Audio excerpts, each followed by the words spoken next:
I'm Ren Powers, and I identify as bigendered, which would fall sort of under the trans slash genderqueer community umbrella.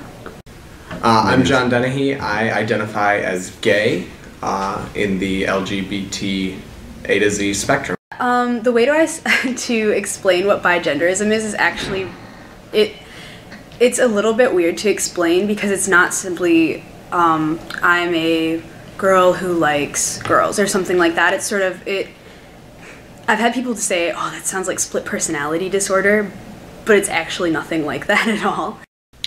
I would explain my identity as meaning that I am a male and that I am attracted romantically and sexually to other males.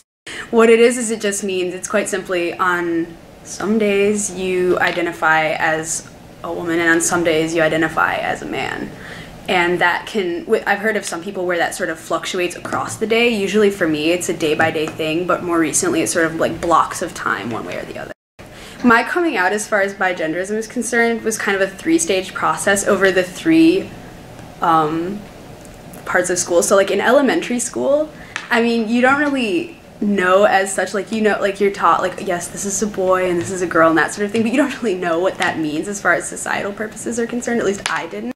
I grew up in a really liberal family and I was running around shirtless outside in the summer like until I was 9 with my brother, you know, and we would wrestle around, and we have this great home video that we did where we did Tarzan and Jane, and I was Tarzan and my little brother was Jane. Well, I was motivated to be interviewed because I think that it's important to have these videos as a resource for other students to see what people of queer identities on campus look like, and by what they look like I mean sort of that they look, you know, all different. I think it's important to show them. Well, because I got teased really badly for that in elementary school by the other, usually it was the girls. The guys didn't really care, but the girls were really mean. And so I kind of just shut that completely down, and I didn't think anything of it, or I tried not to until I was in like the end of middle school. And then you go through puberty, and it's really awful time for that sort of thing. I mean, I was so dysphoric all the way through like 8th, 9th, 10th grade, but it had been so long since I had even thought about running around outside without my shirt on or anything during the summer that I didn't even know why I was feeling so depressed about it, while the other girls are like, oh, this is excellent, you know, I can go up in bra size and blah, blah, blah, and I'm just like... And I think that in integrating it into my personality, I mean, it wasn't that it was something new into my personality, it was just that I was understanding better who I was. And I think that part of that caused a shift in who I was hanging out with, who would accept me for who I was, and sort of the things that I would allow myself to do, because I realized that I could kind of be whoever I wanted and I didn't really have to fit into what anybody expected of me or thought I should be. I think that being from the bigendered part of the trans slash genderqueer community is difficult within the LGBT community, because a lot of times we'll get people who have really nasty things to say about it. And the interesting thing is that most of those people aren't straight people, they're trans people who say, you know, you're the reason why nobody takes us seriously. That's usually the comment. That's usually, oh, I can almost say that 9 times out of 10 that's what they have to say. And they get really, really angry about it. Wow.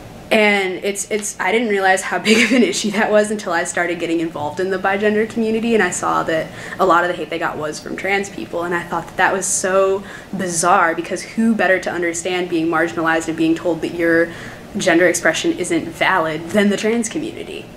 I think that the difference between my high school experience and my college experience is going to a school like Michigan, because there are so many people, you are sort of able to carve out any need in what you want to find in your friends. So in high school, I think it's a lot more limited. So to an extent, you might feel like you have to tailor your behavior or pick your friends just based on what's available. Whereas in college, I think that you really, throughout the 4 years, are able to think, what are the qualities that I want in my friends? And then indirectly, the the bisexual community, I can understand, because they get I've seen a lot of negative comments from gay and lesbian people. for the same reason, saying you're the reason why people don't take us seriously because you're just fencing it, and you're really going to end up being lesbian or gay. You just haven't gone the full mile, and you're not real, and that's not a valid thing. And you need to get on our side so that straight people will take us seriously. And I honestly think that's where that mentality from both of those groups comes from, is that they're afraid that because the cis straight community sees bigenderism and sees bisexuality as a joke and as a fad and as just not a serious thing, that they're not going to see the gay, lesbian, and trans communities as a real thing. And I think that it's coming from a place of fear and not a place of real anger, and that's really sad. I see myself fitting into the gay community like I think a lot of other gay people do, where not everything that may be representative of the gay community fits with me, but a lot of things do. I think that I have a lot of interests that a lot of gay people have. For example, I love to watch RuPaul's Drag Race, but there are certain stereotypes or certain attributes of the gay community that I don't fit in with. So I think that, like a lot of people, I fit into some, but I don't fit into all. When really we're all on the same team. To be a gay business student can sometimes be a little bit tough because it doesn't seem like there's a lot of visibility. And I think on campus, my goal for the LGBT community is to advance the visibility of gay leaders, because when I got to campus, I wasn't sure if there could be an openly gay president of Comco or president of UAC.